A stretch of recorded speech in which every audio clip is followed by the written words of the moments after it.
So, on the one hand, I like stories. I like telling stories. I will ask people for their stories when they're not volunteering. I didn't have to ask this lady for anything.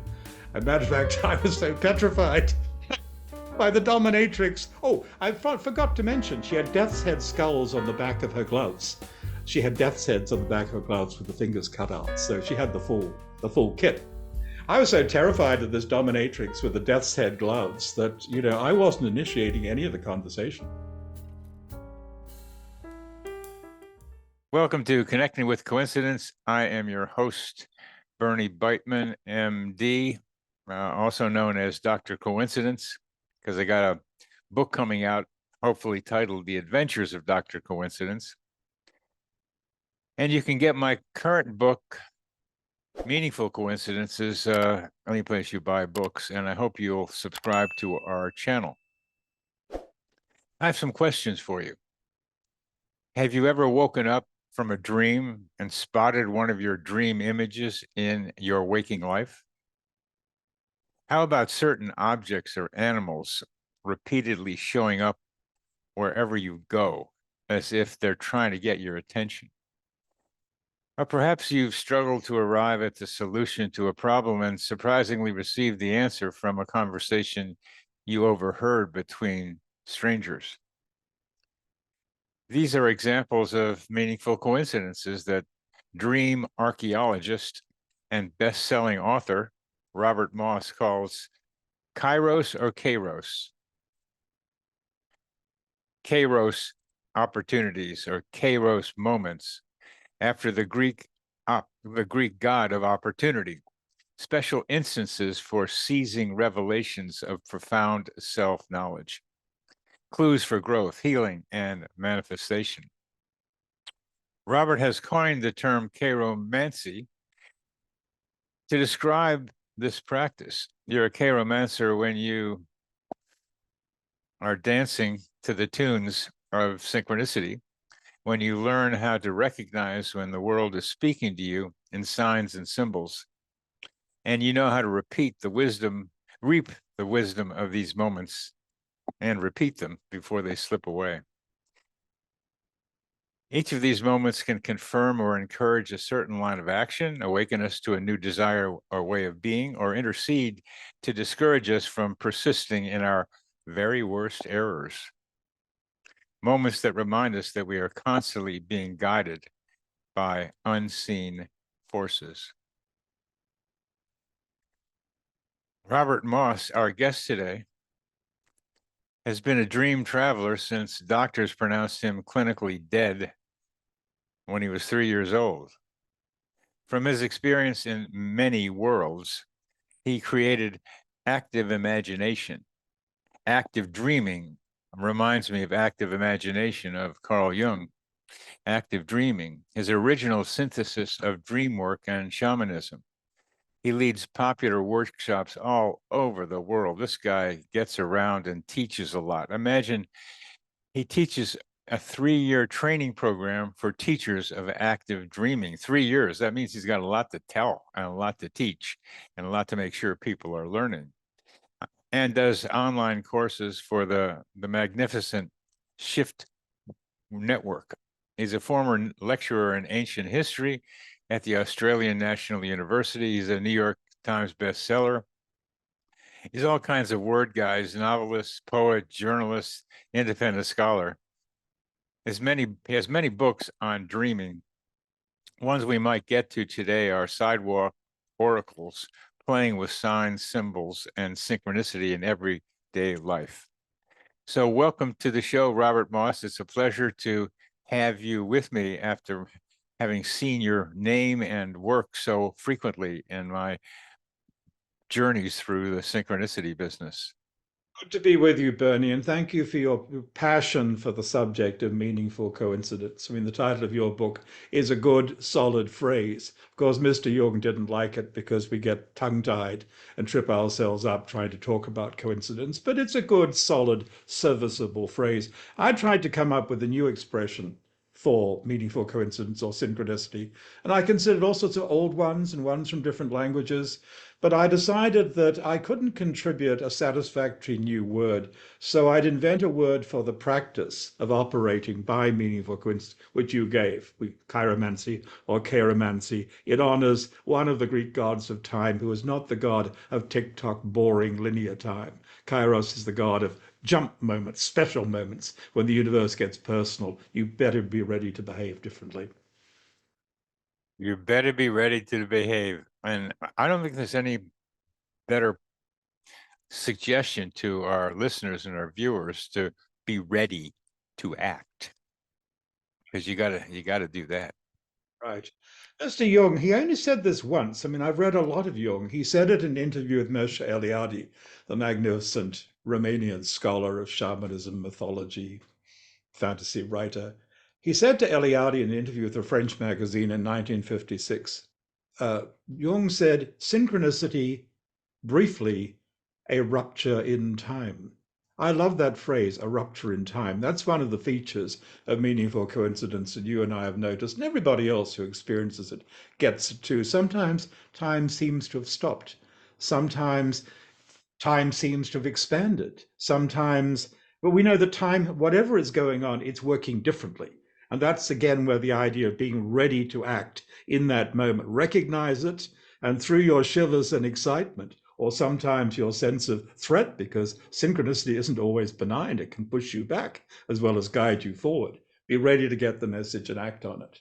So that's what it's all about. I have a very practical approach to these things, but I also like the sense of everyday magic, which comes with recognizing that the extraordinary is going on in the ordinary things around us. The goddess is waiting for the traffic light to change, to paraphrase, Joe Campbell.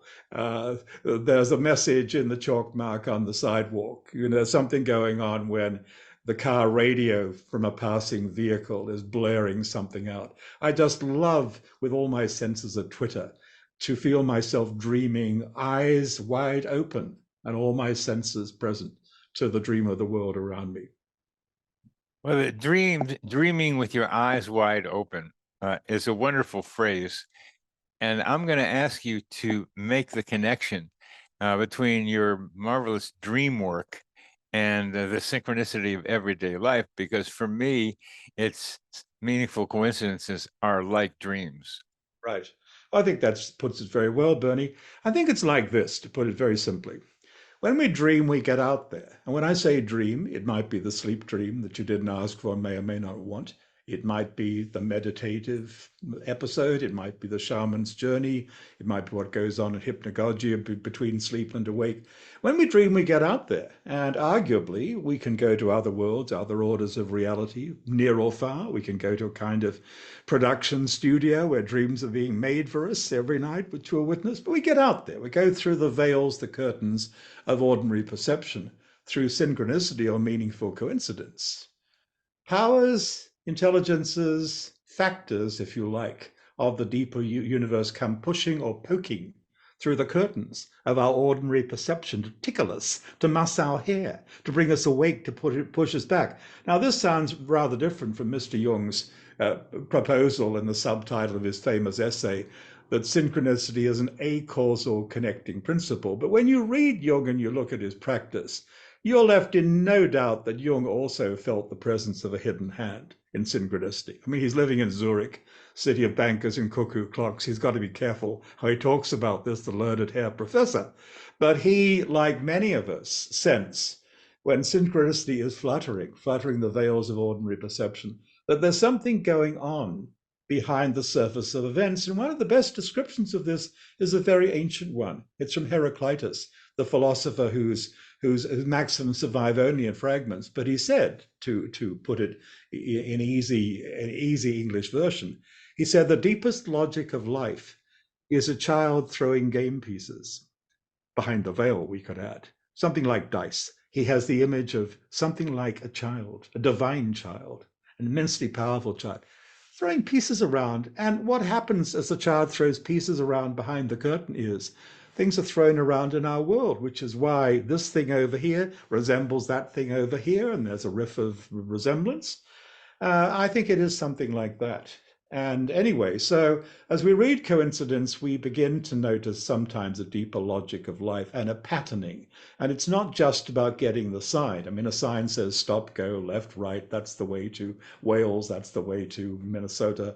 But synchronicity is about more than that. It's about making connections between our world and a deeper world. And let us say that when we go back in time, or when we go to cultures that are perhaps less modern, quote unquote, than ours, dreaming in the night, dreaming with your eyes closed, and dreaming with your eyes open have not been separate activities. It's all been seen as a seamless web. It's all the dream. Be alive to what's going on when you're wandering around with your eyes open. The snake is speaking to you. The river's speaking to you.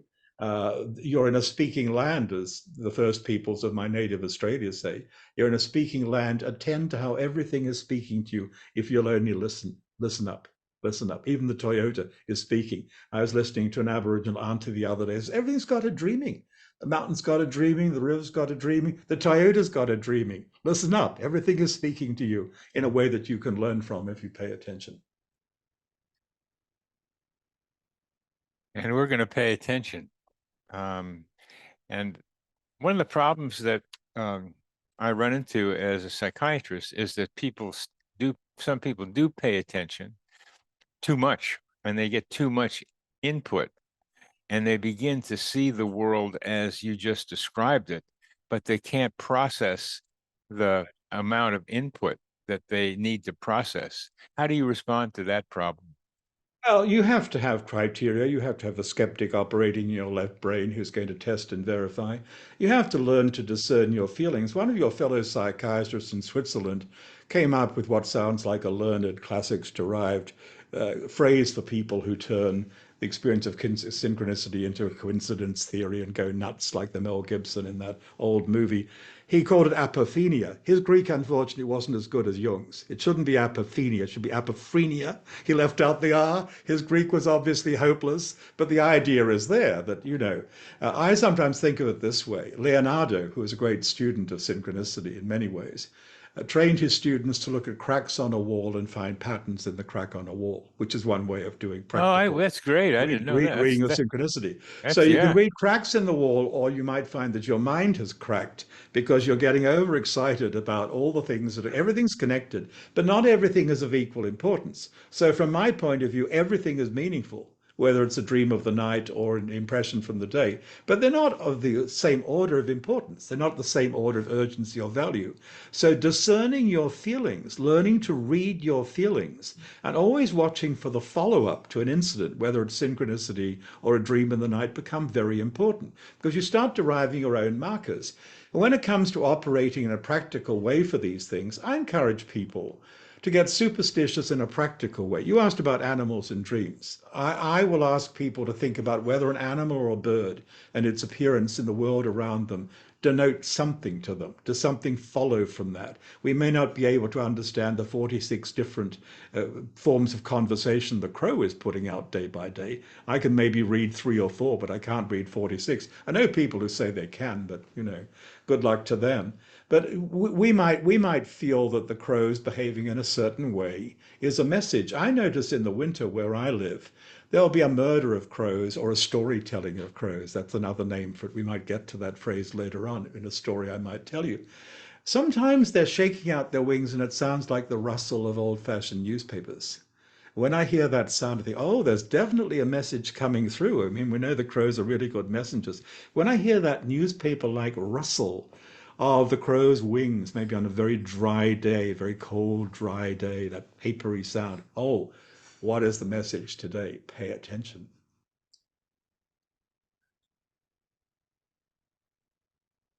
It's that discernment that's so very important that we have to learn. We all have to learn. There's another word opposed to apophrenia that you mentioned that I coined, because the opposite of apophrenia is cryptophrenia, not missing the information that's out there. Right, right. And what we're doing is trying to be able to tell people there's stuff out there that's worth paying attention to. And it can be used. Absolutely. Absolutely. And attitude is everything in this respect. Our attitude goes ahead of us in life, shaping what's waiting for us around the next corner. And one of the open secrets about all of this, about synchronicity, is we truly are magnetic. The law of attraction might have been expressed in silly ways, but it's a real law. We do attract what we are, what we're thinking. And if we pay attention, we'll notice that what we are making of the world is what the world will show us. And this can be I terrible, think or that's it can worth be repeat. wonderful. I think that's worth repeating. What we're making of the world is what the world will show us. Absolutely. Absolutely. It's going to respond. I mean, if we're going around thinking that life is bleak and terrible, the world will sustain that attitude. Look, we learned from this. We learned from this from Viktor Frankl, didn't we? In his famous little book, Man's Search for Meaning, The Survivor of Auschwitz. There he is in Auschwitz, reduced to a skeleton with a tattoo on its arm, and all his friends are being tortured and killed. And he devotes his mind to imagining an impossible future where the Nazis are gone. And he's giving a lecture in a good suit in an auditorium somewhere on the psychology of the death camps, psychology of the concentration camps. This cannot happen. But 1 year after the war, Viktor Frankl is in that auditorium in that good suit giving that lecture. And it's all past history because he made an attitude.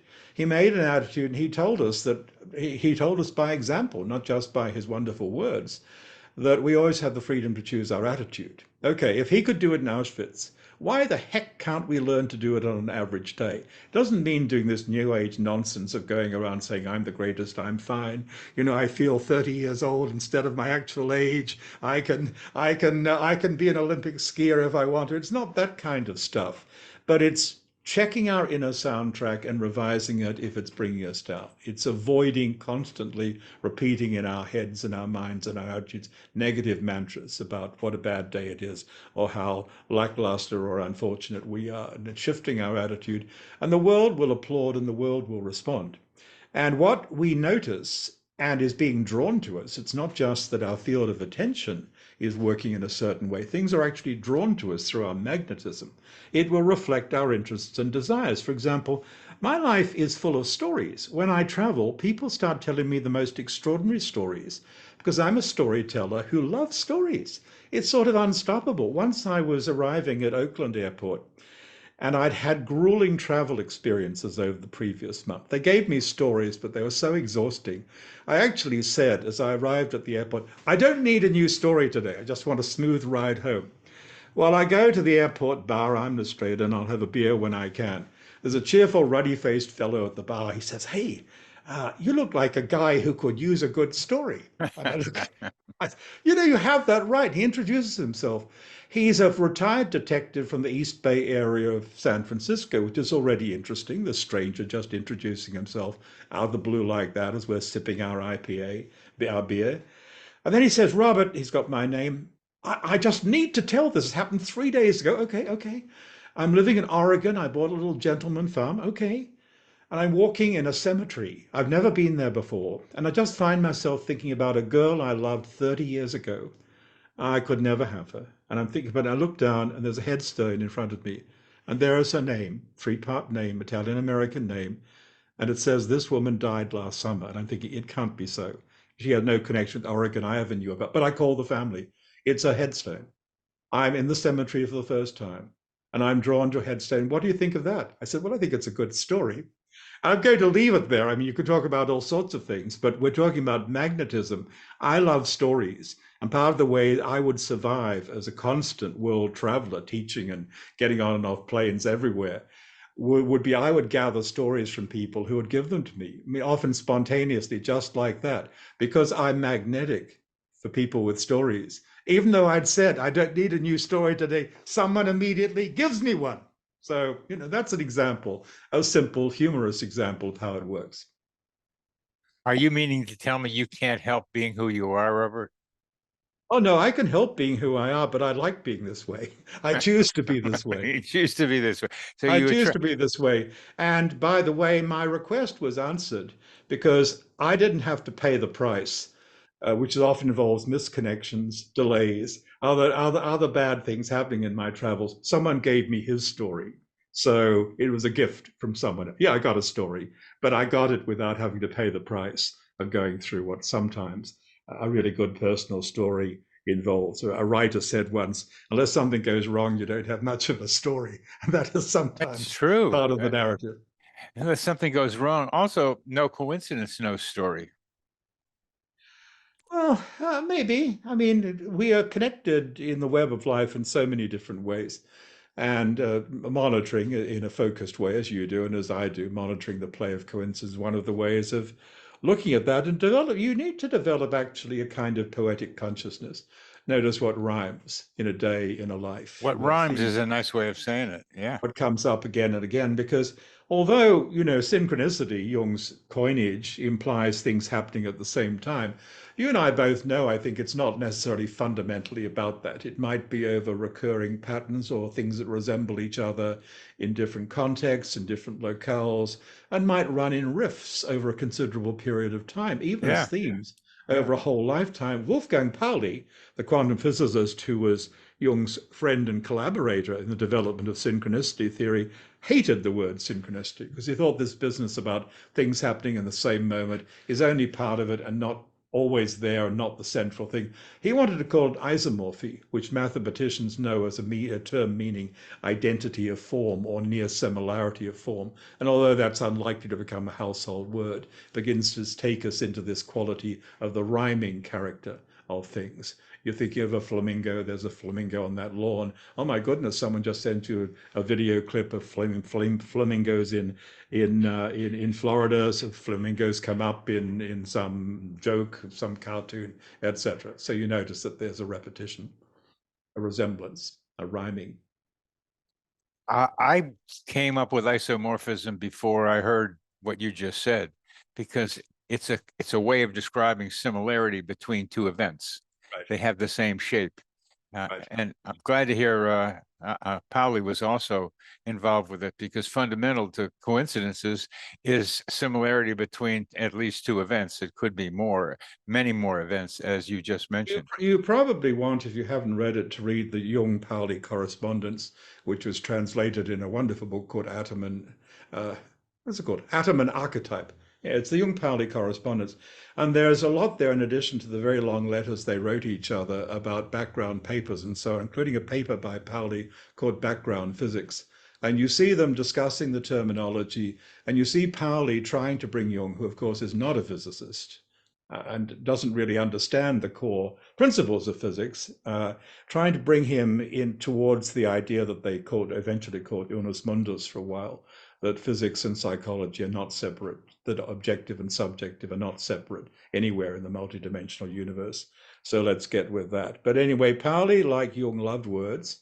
Pauli, by the way, you were asking about dreams earlier. Pauli, like me, and like some active dreamers, was a great reader in his dreams. When I listen to people talk, including dream researchers, talk about this stuff who don't seem to do enough interesting dreaming themselves, they tell us, oh, well, you can't read in dreams, it'll start to blur. You'll know that you're dreaming because you can't read. Nonsense. When you read Pauli's correspondence, you see he's reading a great deal and he's bringing from it what he calls his secret laboratory material that he can transcribe and use. And I'm the same. I read immensely in my dreams, just as I do in waking life. And sometimes I'm able to bring back pages, and sometimes that means staying with the dream or going back into the dream. You can say how much of this is embellishment, amplification, as Jung would say. Well, sometimes it is, but nonetheless, the dreams got you the start. It's got you the starter pages. That's wonderfully remarkable, Robert. Wonderfully remarkable. I'd like to be able to have us do what you do so well, is to take a story and let's look at the multiple layers of a coincidence story. All right, shall I give you one of my favorites? That's the one to give me. I mean, there are many. This one is layered. It'll take a couple of minutes. I guess we have that time. We do. So first of all, I'm leading a writing retreat in ordinary reality. And to goose myself up to do some fresh writing myself while leading the retreat, I borrow a frame story. It's a story of Scheherazade. You're going to be killed unless you come up with a good story. Good story, good story. Remember in the Arabian Nights, 1001 Nights, your heroine's going to die at dawn unless she keeps coming up with really good stories. Gotcha. So in what I'm writing, I have a writer, myself, uh, making a deal with death to keep producing good stories. And within that frame, I start writing, for reasons I can't explain, a story of a Roman centurion in the time of Tiberius. In other words, around the time of the crucifixion of Jesus, a little bit after that. Anyway, the key thing is not that, but that his girlfriend is a Phoenician witch. So this is what I'm doing before I go to Seattle Airport, SeaTac Airport, to get my flight home. This is all sort of still buzzing with me, and I'm wondering what's going to happen on the plane. Well, coming along the aisle is a very, very tall woman. She looks taller than she is because she's wearing very high-heeled black boots and a black top hat, and she's dressed entirely in black leather over a bustier. She's got a pudgy little man next to her. She parks him by the window. She sits next to me. Okay, and conversation begins jerkily. She looks around the cabin, she sniffs and says, I like this flight. All the seats are taken. And I look at her. She says, actuarially, if the plane is going to crash, 20% of the seats will be empty. This is how it starts. Now she's trying to get creme de menthe from the server. They don't have that. A conversation sort of stop, start. At some point, she reveals that, her profession involves whips and slappings. And I get it that she's a dominatrix. And since it's not my scene, the conversation tends to get a little bit jammed and stilted. And then it would stop and start. And then she says, do you think the departed talk to us in our dreams? Just like that, after silence. I say, absolutely. She knows nothing of me. Absolutely. Oh, good. She says, my ex-husband turned up in a dream this week. And he was killed in a diner in Seattle last year. It was in the newspapers. He was a pop musician. And he said that now he's got a cool job. He's doing music and special effects for dreams that people are going to get in the night. What do you think of that? I think that's fabulous. And it goes on and it goes on like this. And it goes on for hours, but just a couple of vignettes. Remember the context. I was talking to death. I was writing about the stories you have to write if you've got to entertain death. She says, I'd love to read a story from the point of view of Jezebel. And I'm trying to remember the story of Jezebel. She says, yes, those Phoenician witches were so good with dreams. And I've been writing a story of a Phoenician witch. And I'm thinking, wait a minute, is a dead brother whispering in her ear? And it goes on like this. And then it comes to this moment. And this is the consummate moment. She says, oh, I love crows and I love ravens. Of course you do. There is a collective noun for a group of crows or ravens. Do you know what it is? I'm very pleased with myself. A murder of crows, an unkindness of ravens. Everybody knows that, she says. Almost spits at me. No, there's a collective noun that you can use for either crows or ravens. You don't know what it is. You're going to tell me. Yes, I am. It's a storytelling of crows, a storytelling of ravens. Do you know why? Oh, you're going to tell me. Yes, I am. I saw this one, she says. I saw a storytelling of crows, a mob of crows, and one crow at the center is telling a story to the others. And clearly he was an imperfect storyteller, because when he finished, they pecked him to death. What do you think of that? Now remember what I started out with. I started out with the conceit, the imagined scenario of a writer who's dealing direct with death and has agreed that he will be killed, he will die, unless his stories are satisfactory. This is what I'm getting on the plane. See, there are moments like that, or just the pendant. Now the pudgy man by the window wakes up, we're landing, and she says, this is Homer. So I say, oh, Homer, enjoy your Odyssey. And he says something as strange as anything that has happened. He says, all I want is a one-lane bowling alley. What? One-lane bowling alley, something to do when you get old. So this is just wonderful stuff. So on the one hand, I like stories. I like telling stories. I will ask people for their stories when they're not volunteering. I didn't have to ask this lady for anything. As a matter of fact, I was so petrified by the dominatrix. Oh, I forgot to mention, she had death's head skulls on the back of her gloves. She had death's heads on the back of her gloves with the fingers cut out. So she had the full kit. I was so terrified of this dominatrix with the death's head gloves that, I wasn't initiating any of the conversation. It came in gust after gust after gust. But look how it reflected and responded to exactly what I was doing in my imagination at the writing retreat I'd been leading earlier the same day. It's as if, there was a whole team, script writers and directors and planners putting this together the way we sometimes feel in our dreams. We have dreams which feel as if they're made for us movies. I mean, they're productions put together by some crew, a personal, maybe personal studio crew behind the scenes. Well, this felt like this in waking life. So incredibly specific, and not for me an isolated case. I've had a number of experiences of this kind, and they have the same kind of narrative excitement, the same multi-phase unfolding, and the same exact correspondence to what was on my mind. So I had not said, I'd like an experience to follow up what I was doing in that workshop. I didn't say that, but it was on my mind. And something generated this confluence. That's another old word for coincidence. I think Arthur Koestler liked confluence as a word. Something I feel propelled that confluence of circumstances. Well, you were caught up in a set of images, the story of crows and death following the story, or potentially.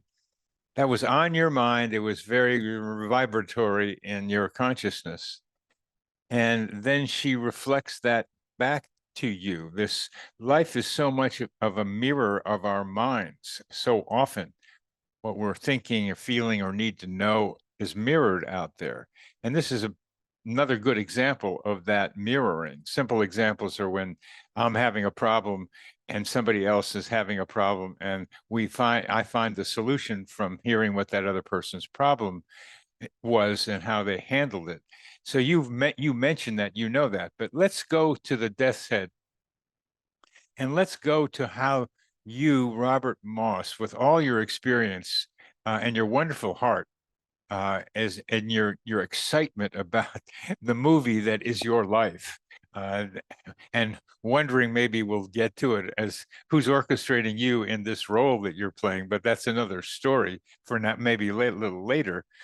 How did it happen that this death head dominatrix reflected back what you were had deeply thinking about? The webs of connection are more interesting and more complex than the ordinary mind can understand. I mean, we are connected. I think what you're saying is part of the story, but I don't think it's all of the story, because this went beyond reflecting what was with me. Yes, it did reflect very closely, Yeah, almost yeah. exactly what was with me, but it took me into places that I could not or would not go, not only in my conscious mind, but I think in areas of my unconscious mind accessible to me at that time. I mean, there are elements in what she gave me and what she told me that went beyond, even with my fertile imagination, which is a novelist's imagination as well as, scholar's imagination. I think it went beyond what I could have produced for myself.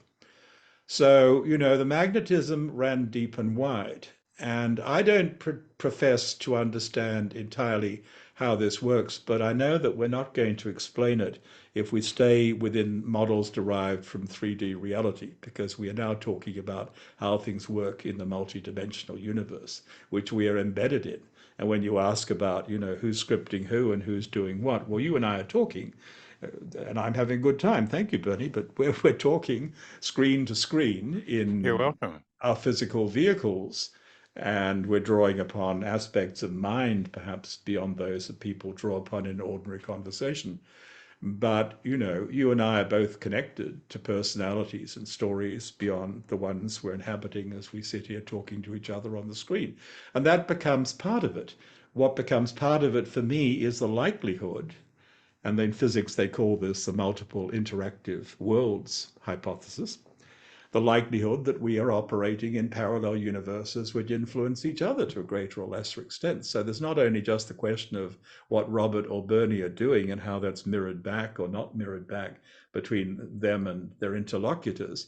There's a question of what another Robert and another Bernie are doing somewhere else that is a bit different, and how that might blow back to us. Because one of the things that comes into focus for me when I monitor synchronicity and phenomena like déjà vu, which are part of this story, is the likelihood, according to leading edge physics, the likelihood that parallel universes are for real, and that not only are we leading parallel lives somewhere else, but that they may impact each other for good or for bad. So that brings in another factor, right? And then if you're dealing in a world of personified forces, and most humans have tended to personify forces across time, whether they've done it effectively or usefully or not, I personified death in the story I was writing. And I'm interested in personifications of death, and I've actually had dialogues, which we can call imaginal dialogues if you like, with personified forms of death, with Yama, my favorite, with Azrael, with others. So in a sense, you could say, okay, if you've personified death and you've been writing a dialogue with death, then perhaps you have drawn to you some intelligence, some entity, some energy, which is going to play the game by putting someone in the seat next to you who has death's heads on the back of her gloves, is going to tell you that it's not only imagination that says if you don't come up with good stories, you'll be killed. It is how it will be. You're going to be whacked if you can't come up with a decent story today. So there are all these factors. I mean, now we're bringing in the hidden hand. I mean, as the ancients understood these things, and as indigenous people read them, and as tarot readers and people who go to the Ifa oracle of the Yoruba, or people who do the I Ching the old-fashioned way, as they thought, you do this kind of thing. You look for oracles and omens, and you're in the play of the larger powers. You're in the play of the gods, the orishas, the powers of nature, the devas, something or other, the ancestors, something or other. Not only are they there, willing to play with you in the forms that humans tend to give them, but when you start doing this, and when you start looking at synchronicity as a field of messages for life, you are doing divination, you know. You're doing divination. You're doing it vocatus atque non vocatus deus aderit. That's Jung. That's the Latin tag he put above his door in Bollingen. Invoked or not invoked, the deity, God, is present. Vocatus atque non vocatus, invoked or not invoked. If I am setting a plan to receive a message from coincidence, to notice odd incidents coming up in the day, I am doing divination in the sense of putting an intention to the world, as the Greeks would put an intention to Delphi, as a querent puts an intention to tarot. That's a form of divination with the tarot deck of waking life, which is inexhaustible and infinite. If I'm simply open to what pops up, and then I'm going to think about whether it mirrors me or what else it's doing, then I'm open to omens. I'm open to spontaneous revelation, which is not quite the same thing as doing divination. I'm open to what the world gives me without necessarily setting an objective and an agenda. But either way, I am available if I'm doing either version of navigating by synchronicity. I am putting myself in the play of forces beyond the obvious. And those forces have their own life. I mean, Jung understood this very well. For him, archetypes have their own life. They're not simply things to be put in a diagram and talked about psychologically. They have their own force. The force might be that of the sudden river that is going to fill a dry arroyo. He talked about it that way. For the Aborigines of Australia, who are very good on navigating by synchronicity, they don't use words anything like that. They say that it might be something, meaning anything that comes up, it might be something. Anything that comes up might be something. And they also say that stories are hunting the right people to tell them. They give stories a life of their own. The stories are prowling like a predator in the bush, like a shark in the waters, looking for you if you're the right one. And as a lover of stories, a maker of stories, a teller of stories, and someone helps other people find their stories and tell them better. I love that. So after all these words, my real answer to you is a story was hunting me. It was beyond reflection. I mean, that was not wrong. That was absolutely in the territory. But I unleashed, probably more directly than I'd done for some time, a particular story in which basically I'm Scheherazade. Basically, I put myself in the role of Scheherazade. I'm going to be killed at dawn unless I keep producing new stories. And the story says, right, okay, let's take him up on that. Let's give him some material that sustains, that. Let's show him we are alive and breathing down his neck. So. We each those of us who study and experience coincidences have our own patterns of experiencing them. We have our ways of going. One of my favorites is swinging from vine to vine in the coincidence jungle. I Something happens, I hang around on this tree, I grab another one, and I'm ending up someplace else. Another one was knocking on strangers' doors, and all kinds of things would happen when I knocked on strangers' doors that were synchronicities or synchronicity or coincidences. You have what it sounds like to me, a major storytelling way of going through this life with coincidences. You are a storyteller attractor, you storyteller attractor. And I'm going to try to be able to ask, from my perspective, a psychological perspective, what are you doing sitting next to a dominatrix with death on her fingers? Well, how does that affect you psychologically? What is it saying, if anything, about your depth psychology? Uh, I can't reduce it to anything less than what it was, which I think I just summarized from my point Yes, of view. beautifully. I Yes. set a story in motion. It came and sat down next to me. And as it sat down next to me, it made it clear that it had teeth. It had teeth and fangs and was for real, and that I was indeed living it.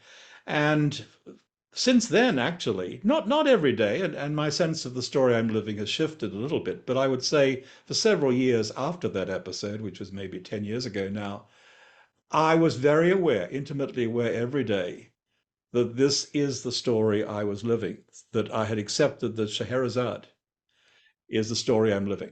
So I don't know where that goes in terms of your psychology, but in terms of sacred psychology, it makes a lot of sense to me, because when I think about my kind of psychology, I think about the roles and the stories that people are inhabiting and whether they're the right ones for them, whether they want to step out of them, which is a well-known way of looking at things. I used to think my story was that of Odysseus, the wounded warrior who takes forever to get home because he keeps getting distracted, but is eventually healed in the realm of women and then has a hard time getting home. But by the time this happened, the Death's Head Dominatrix, I was already getting interested in the idea that the story, the role I was playing and willing to play in life was that of Scheherazade. I better keep coming up with the stories, and I better help other people generate them. So that's the That's best that, I can say from my kind of sacred and psychology. that's part of what I'm looking for, to hear what Robert Moss's path through the coincidence jungle looks like. It's to help people tell their stories and for you to become a continuing storyteller. And if you don't keep telling the stories, the crows will get you, even if you tell some good ones. And it's a wonderful image for me to think of you with this kind of clarity. That story on the plane says about who Robert Moss is as a guy looking for opportunities, seizing them, and the opportunities you seize that come to you, that you attract, as this illustrates, are great, great, great stories. And you tell stories so very well, Robert. I can see why you're a big favorite on the Shift Network or wherever else you go. Thank you. Part of the pleasure of teaching, and of course, having moved on to Zoom, I started with the shift 10 years ago, so I was into this Oh, long you before. started it. I started with it. I Oh, started with with it. it. I didn't say I started Uh, with it. Started with the online things 10 years ago, long before the pandemic. So I was well placed when the pandemic descended and I couldn't get on and off planes for 7 months of the year as I was doing beforehand. But one of the things that I love about it is seeing how people emerge as much better storytellers and story makers, how they learn to step out of the limited stories, how they learn to claim the power of the bigger and braver story, and how they learn to tell it so well that people will want to listen to them. So they're claiming their voice, and maybe tell it so well it wants to manifest in the world. I love this. So, in addition to generating and delivering my own stories, I revel in the chance to help other people move into that power, move into that real power of story, and with a freshness. Of course, we're using dreams a great deal. We're also using experiences of synchronicity, and they're turning them into poetry, they're turning them into scripts, they're turning them into narrative, they're turning them into art, and it's such fun. That I'm reacting so strongly to that because I've started this coincidence project, and one of our aims is to tell each other coincidence stories. But I have not gotten to how best to do that. And you somehow have developed a talent uh, through your own ability to tell stories, but you've developed a talent to tell stories. So I'd really like to take what you're teaching and put it into our coincidence group. And we have cafes where we talk about stories each time and have them somehow get from you, because I'm not a great storyteller. I'm all right, but you are marvelous. And being able to help people tell their coincidence stories and other ones as well. I don't know how to do that, but I want to take that Robert Well, Moss and put it. it's going to be a challenge for you. If I am you, it's going to be a challenge for me. Let me put it that way. If Not you're because me, I'm yeah, not no, no, not because I'm a great story or not a great storyteller, but because it's hard for the wild things to thrive inside boxes or cages. And if I'm setting up a certain kind of structure, it can start looking like the situation at a zoo, where the really interesting animals don't want to be, and where they won't behave the way you would like, because they're behind the bars or behind the wire inside the correct. constructs. Yeah, This is what my friends who used to study, dreams in sleep laboratories would find. I'd say to them, you never get the good things because the lion's not going to come and lie down that's right. on the bed in the sleep lab and be Yeah, wired up that's and, right. and, and wake on demand and deliver something. It's just not going to be there. And of course, Yeah, that's what they discovered. I mean, they discovered all sorts of things that might be useful to know, but the good stuff is never there.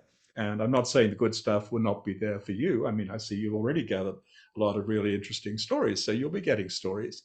But the art of sharing this kind of stuff requires spontaneity. It requires not, having some kind of jungle gym, some kind of structure you can play on and play around is, of course, essential if you're going to get a group of people to do anything. But the trick is to not put them in cages and boxes and confinement that really clips the wings of the good stories.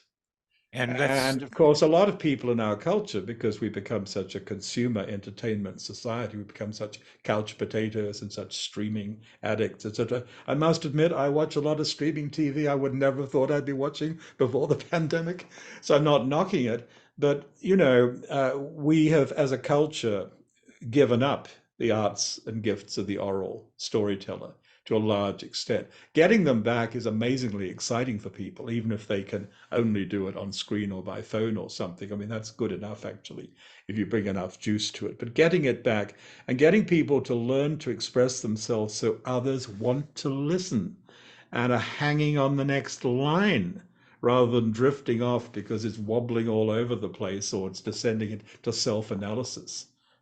This takes practice. And let's face it, we don't all start from the same position. I mean, I wasn't born to be an Olympic skier, though I must admit, if I hadn't been knocked down at 3 years old, I probably would have become a pretty good rugby player and a pretty good long distance. Well, I was a pretty good long distance swimmer, but I might have been more athletic in other genres. But I doubt I could ever become an Olympic swimmer. I don't think I was born with that gift. I don't think I could have become a great opera singer. My mother's aunt was a great opera singer, a coloratura soprano, who was very famous. I can have a voice and I can sing a bit. I don't think I could have done that. And I'm not sure that everybody is born to be a world-class storyteller or, for that matter, a world-class dreamer. But nonetheless, we've got a fundament of what is common property. We all have access, as you know, it's been encouraging people to think. We all have access to this play of coincidence around us and start collecting, incidents that you've got a story to tell. And it might just start as something. I was thinking about Aunt Bertha, and my goodness, I walk into this shop where this lady's having a cup of tea, and she looks just like Aunt Bertha. And then it turns out they went to school together. I mean, as simple as that. I mean, people are excited by it, so they've got stories. Same thing with dreams. Once you coach people to understand that dream content is worth sharing, and the dream content might require something more interesting than analysis, and that there are ways of telling it which make it lively, and there are ways of talking about it which are non-authoritarian, non-intrusive, and lead to action. You've got a basis for conversation in the course of which storytelling ability is going to grow. And then if you bring in elements that I bring in, because I'm a wordsmith, I mean, I'm a writer. I used to be an editor. I used to write snappy captions and titles for things for The Economist magazine and other publications. Like Mark Twain, who would end his stories with what he called a snapper or an astonisher, I love coming up with one-liners that are bold and memorable. And I not only do it myself, but I insist that anybody who does my process, I've developed processes for talking about these things, whether it's synchronicity or dreams. As you end the process, your helper, the one who's cheering you on as you tell your story, is going to say to you, what's your bumper sticker? What's your mantra? What's your banner? What's your slogan? What's your snapper? What's the one-liner you bring from this? And my goodness, Bernie, as people are put through this again and again, they come up with it. They don't say, I don't have anything. They start getting it.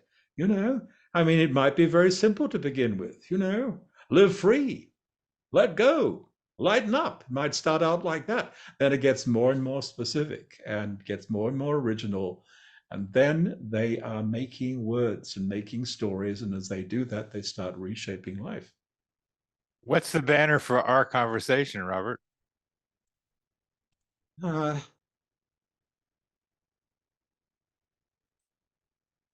the lively psychology.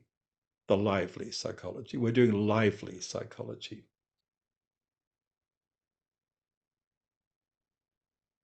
Because I do a thumbnail and a title for each one of these.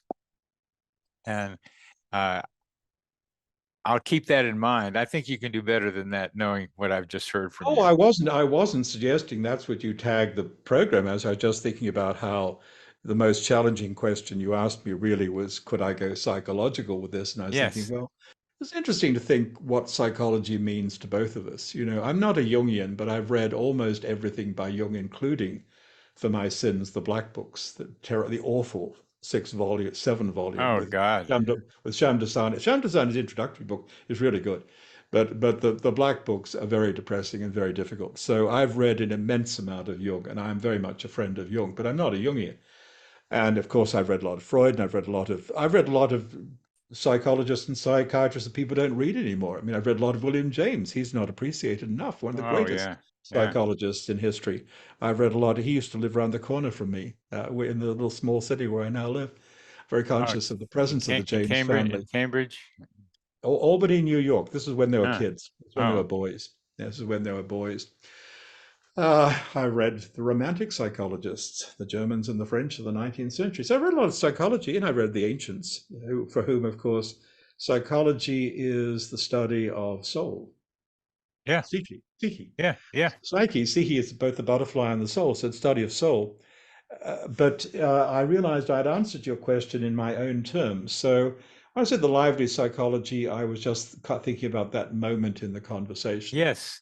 For the And what for the I think about is active dreaming comparing with active imagination, which was Jung's term. So, in Jung's, if you were a Jungian patient, it would take the dominatrix and have you actively imagine to it to see what associations came to your mind. I doubt that. Well, maybe, but this was an episode in Waking Life. It's dreamlike, and I think Jung would probably have been as just so about it as I am. Just so, in other words, it happened. Something came through the veil between the worlds and played Yes, out. yes. Death sat down in the form of the dominatrix with the death's head gloves right next to me. Jung understood that sort of thing. I don't think, I like his approach to active imagination. It's not as powerful as mine because we use shamanic drumming and other methods to throw people right back into the dream space or the imaginal space and go on with it and add to the story. But I have great respect for Jung saying later in life that he didn't want to work with any patient who would not do the work involved in active imagination. He said that, and that's right. So we do things that are analogous to active imagination, and but I don't know that it's the process that is really appropriate for what I described to you, which is dreamlike but a waking event. Although, as I say that, I'm thinking, well, if I could stand outside it, and maybe I could use it as a portal image for someone to go and have a further dialogue with death, for example. But maybe as a creative person, what I'd be most interested in is helping the person who'd had this experience to make more of a story out of it, by which I mean to produce a written narrative and maybe an artistic chronicle as well. One of the things I do almost every day is I make a little drawing or painting from my dreams and imaginings. I do that almost every day. Oh, And wow. I'm not judging their artistic merit, but they're lively. And Oh, I see things so vividly, and my boy Robert's come out to play with me when I'm picking up colors and making a picture. ah, So I would make more of it. Maybe we do a storyboard kind of thing, develop it into a film script. I think I'd be more interested in where the energy goes now than any kind of analysis. My I, approach is very I have great respect for analysts. I understand we need some degree of interpretation. But for me, Bernie, all of this is more about finding energy to apply creatively or in healing ways to life. It's about the energy more than the information. Uh, when you asked earlier in your introduction, did people dream the future, etc., I thought, goodness me, we could talk about this all day and would not have got through the examples I could give you. I couldn't be talking to you if I had not dreamed specifically of my possible death on the road 3 times. The nearest distance of a dream like that was 24 hours. The furthest distance was 2 weeks. But such dreams of the future, good or bad, can come years, even decades you before dreamt of waking life. you dreamt of your death? Oh, yes, I'll give you. Want to hear an example? Please do. Okay, so and it also involves recognizing markers in life about what's going on. So I dream I'm driving on a road that I know quite well near my home. It seems very real. I'm not aware I'm dreaming. It's not a lucid dream. I'm driving on the road. I come to a fork in the road. There's the convenience store, gas station. Bang, everything stops in the dream. And I'm thrown into anomalous environments. The colors shift from normal colors to black and white and back again and back again. And I suddenly realized, now lucid in the dream, I have just been hurled into a confused, chaotic, unwanted bardo state. I am now in a version of the possible afterlife, which means that in some possible future, I died at this point on the road. So as I carefully come back from the dream, I better gather all the details. I notice again the sky has gone very strange. It's got like the clouds are like purple bruises in a yellow field. And I notice that there is a double yellow line, and I notice the fork again, and I notice the exact place where the action stopped. I can't see exactly what was involved, but I have the spot. This is where something happened that took me out. And because I've been thrown into what I feel is a version of the possible afterlife, that is my marker. This dream is not symbolic. This dream is not psychological.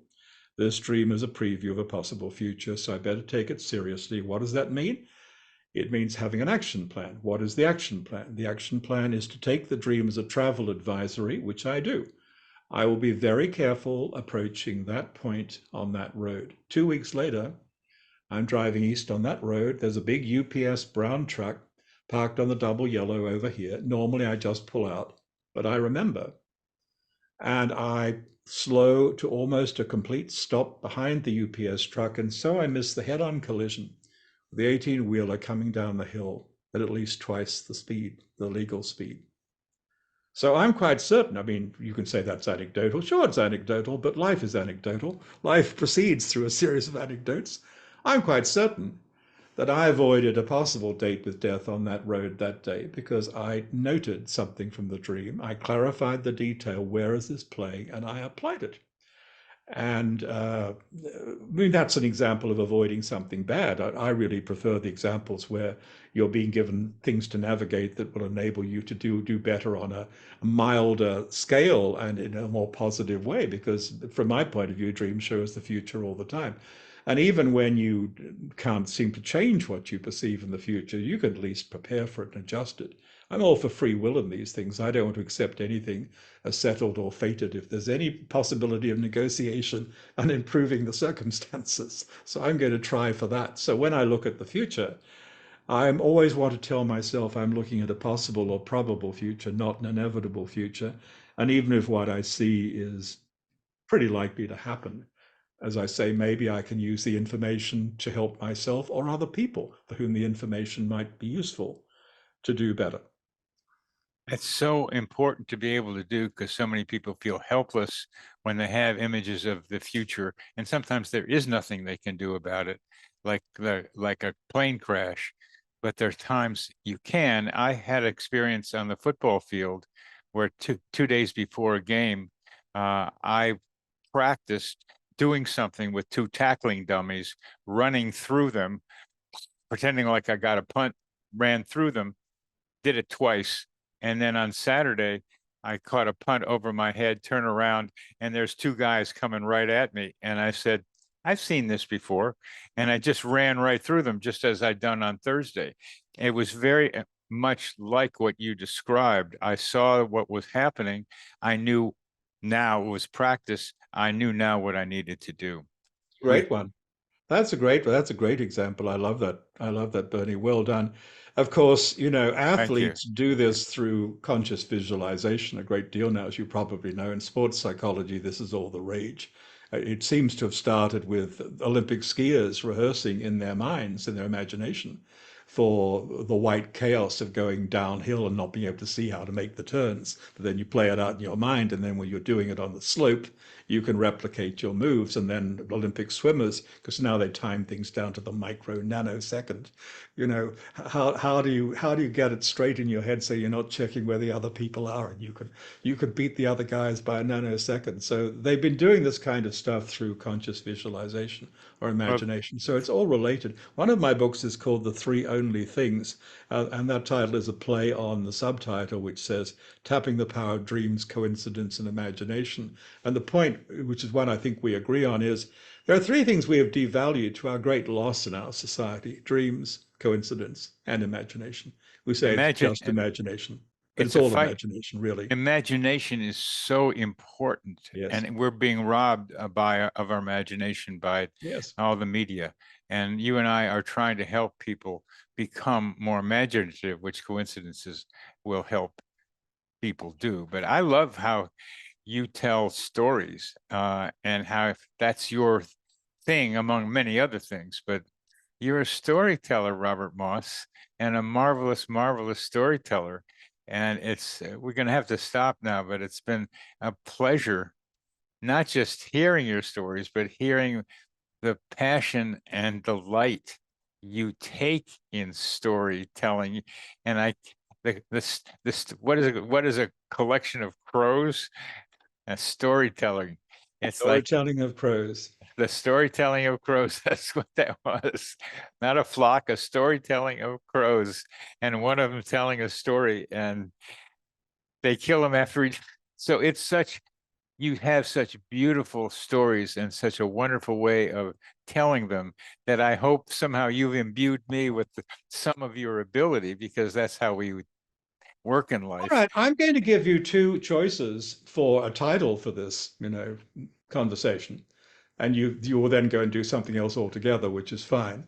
One But which is provocative and dangerous is Flying with the Death's Head Dominatrix.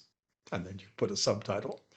The other one is really for you and for everybody. And it's not original. It's what Aborigines say, and I quoted it to you. The big stories are hunting the right people to tell them. The big stories are hunting the right people to tell them. Your big story is hunting you, would be a version of that. So if you wanted to focus in on the storytelling aspect. So, there was a lot you just said there. So um, well, the this Aboriginal saying is the big stories are hunting the right people to tell okay. them.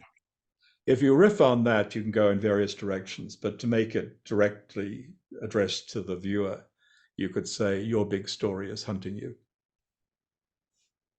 Oh, I like that. Okay, your big story is hunting you. That looks like the likely candidate. Uh, and I have to add Enjoy it something. in good health.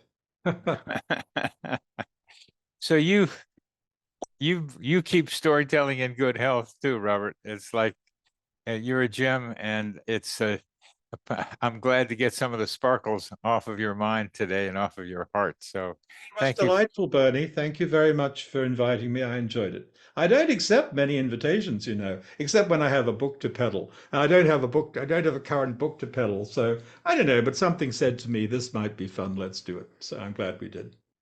Well, I'm glad it was fun for you. It was very fun.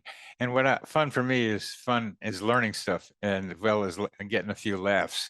And I got Really? both of them. I got both of them with you. So I thank don't you want very to. I was giving a lecture decades ago on something or other, and somebody said, "Mr. Moss, you just said that you distinguish between people who have a sense of humor and people who do not. Why do you look at the world that way?" I said, "You're in the wrong room. Get out of here. Get down the corridor. Try and find the right room for you because this is not it." And he's quaking. Are you so... I never joke. I have no interest in spending more than the briefest possible time with people who don't have a sense of humor. I mean, absolutely no interest. All right. We're Oh, agreed I on love. that too. Oh, Thanks, Bernie. you're welcome, Robert. Thank All you. right. Bye for now.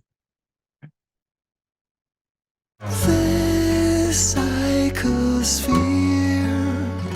is our mental atmosphere,